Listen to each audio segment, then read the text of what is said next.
So they're higher on the resiliency spectrum. I might say to them,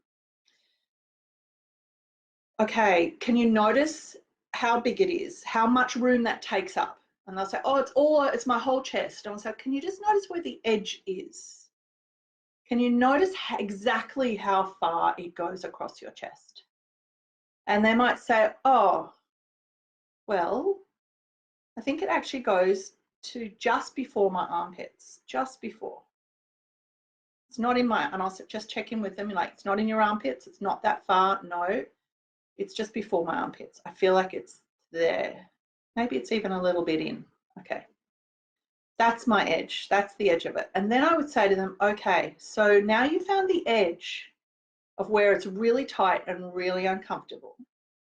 I want you to pop over to the side, to the other side, but only just as far as until you feel a change.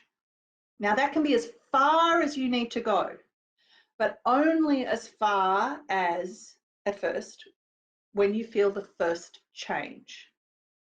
All right? So you can take 1 step or 10 steps. I will be really clear with that because this is the, to really get the picture in the head. So this is for you as well, is to get your picture there in your head. You can take 1 step or 10 steps, but stop when you feel a change. Okay, so you're as near to that discomfort as you possibly can be and be comfortable. Okay, but we're as near to it as we can be.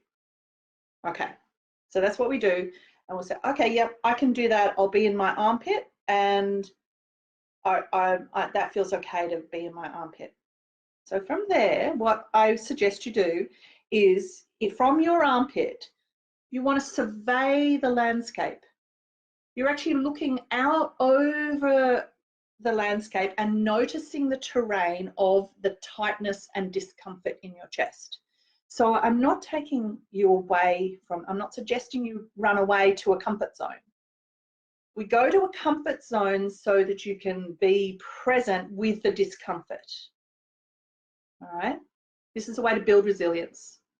You don't have to do this always, but this is a building resilience tool, and it's a very effective one.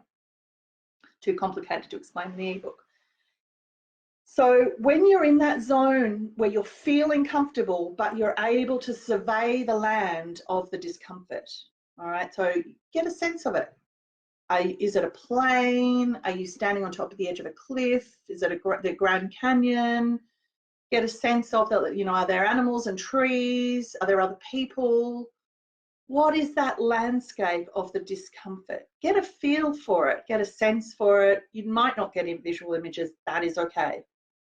But just know that over there, 1 step or 10 steps or somewhere in between, is that area of discomfort. And you're here and you're okay and you're safe. And when you feel that you're a little bit more present to that discomfort without feeling it, see if you're ready to take a step towards it. 1 step or half a step. Check in with yourself how far you can take it, but only, in increments. So just take a step and check, how do I feel? Okay, that changed. That changed. If you notice a change, even if you can, do not move forward. Because what you're trying to do is integrate the change before you move. All right, so even if you could easily take 3 steps, if you noticed a change after step 1, stop and let that settle. That's what I mean by integration. So what can happen, and what did just happen in my body, is the idea of the thought of taking that step forward, and now I feel it again, taking the step forward towards that imaginary area of discomfort. I felt a tension in my body, particularly at my right ankle, top of my right ankle, top of my foot, a little bit in my left as well, the same position. My legs are kind of bracing a teeny bit in a slightly unusual way. Right. So now I'm noticing there's a little bit of unwinding happening in my right foot, a little bit of unwinding happening in my inner thighs. Legs are settling down more on top of the chair and the cushion.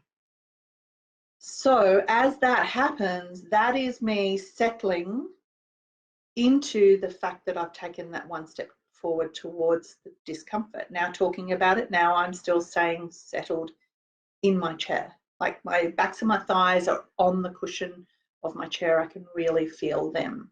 Before they probably were out of the chair, even though I was in the chair. So now I'm ready to take another step. Okay.